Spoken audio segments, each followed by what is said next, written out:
Hey guys, I am Dr. Asutosh and today I will discuss about a very common respiratory disease which is known as bronchial asthma and its homeopathy management and treatment. So let's start this video.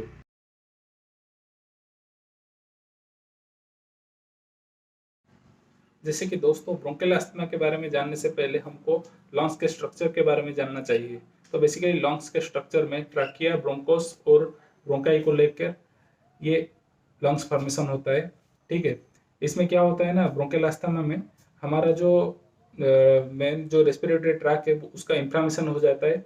Inflammation होने के बाद वहाँ पर mucus secretion होता है और जो respiratory tract है वो सिकुड़ जाता है, जिसके वजह से हमको सांस जो जब सांस लेते हैं हम उसमें हमको प्रॉब्लम होता है, जो कि हम अस्थमेटिक कंडीशन कहते हैं। ठीक है, तो अस्थमा ऐसी एक कंडीशन है जो कि हमारा पेशेंट को हर साल कुछ जब सर्दी या बारिश के महीने में जब कोल्ड एक्सपोजर होता है तब वो परेशानियां शुरू कर देता है।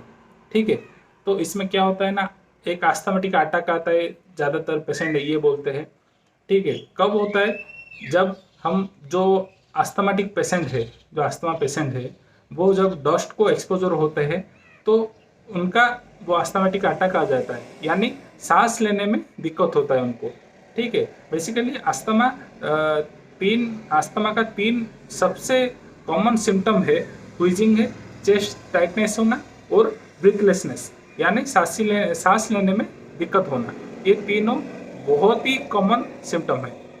जैसे कि हम उसका जो रेस्पिरेटरी ट्रैक है वो सिकुड़ गया है, तो जब एयर पास होता है वो ट्रैक में, वहाँ पर सीटी सीटी मारने जैसा साउंड आता है, उसको व्हीजिंग साउंड बोलते हैं। ठीक है, तो ब्रोंकियल अस्थमा में ये कॉमनली देखा जाता है। ठीक है, और साथ ही साथ चेस्ट हमारा टाइट हो जाएगा।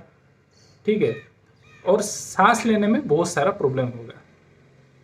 ठीक है, तो ये तीन मेन कार्डिनल सिम्टम है हमारा ब्रोंकियल अस्थमा का। ठीक है, तो दोस्तों अब आते हैं कॉजेस के बारे में। कॉजेस में पहला कॉजेस है जेनेटिक कॉजेस, यानी आनुवंशिक कॉजेस। अगर फैमिली हिस्ट्री में अस्थमा का पेशेंट का हिस्ट्री है तो आगे जाकर वो बच्चे लोगों में भी अस्थमा का कोई प्रॉब्लम क्रिएट कर सकता है। तो अगर आपके बच्चे को क्रोनिक राइनाइटिस है, यानी रोज रोज उसका नाक से पानी निकलने का समस्या रहता है और ठंड उसको ज़्यादा जल्दी हो जाता है, तो हम उसका टेस्ट करके पता कर सकते हैं कि उसका अस्थमा है या नहीं। ठीक है, ज़्यादातर केस में यानी 70 to 80% केस में अस्थमा का कंडीशन हम पाया जाता है और अस्थमा का डायग्नोसिस हो जाता है। ठीक है, तो दूसरा जो फैक्टर है वो है एनवायरमेंटल फैक्टर। एनवायरमेंटल फैक्टर में क्या होता है ना, स्मोकिंग होता है, एयर पोल्यूशन होता है। ठीक है, तो बेसिकली ये जो एयर पोल्यूशन है, हम तो जानते हैं जैसे स्मार्ट सिटी जितना भी एरिया है वहाँ पर एयर पोल्यूशन ज़्यादा है, तो वहाँ से वहाँ की माहौल में अस्थमा का कंडीशन बढ़ने का ज़्यादातर चांसेस है। ठीक है, तीसरा कंडीशन है डस्ट एलर्जी। अगर जो लोग इंडस्ट्रियल एरिया में रहते हैं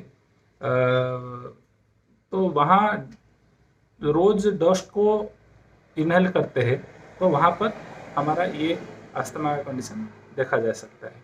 ठीक है,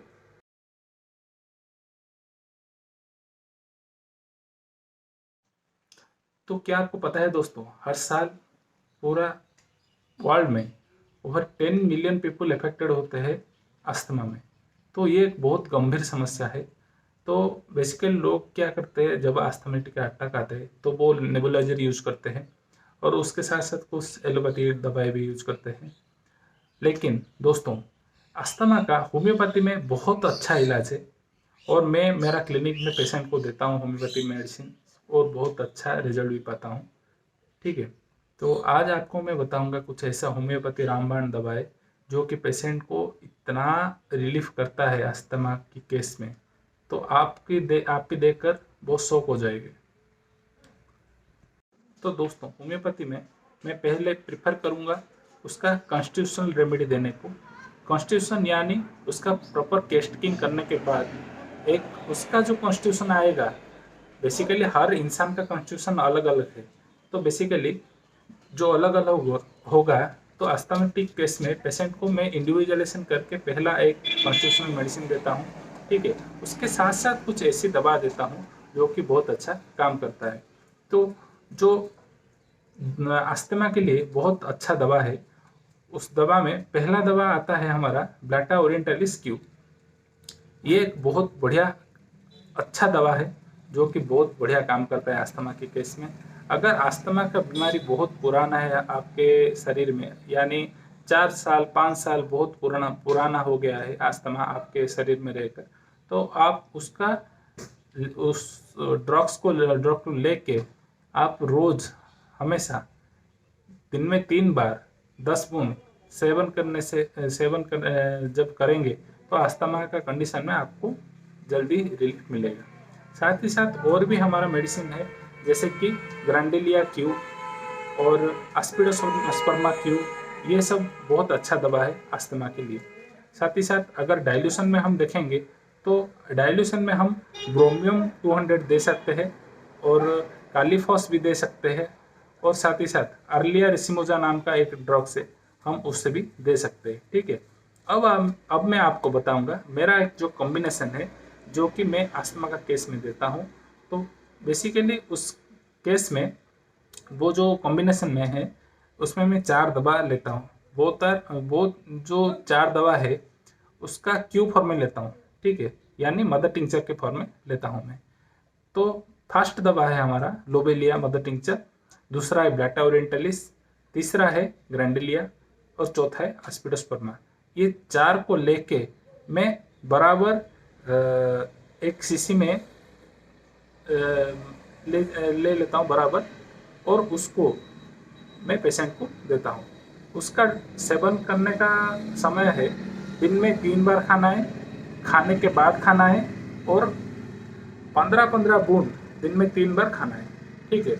ये करने से बहुत अच्छा रिजल्ट मिलेगा। यानी अस्थमा का कंडीशन तो 100% ठीक नहीं होगा, लेकिन आपका 95% क्योर होगा।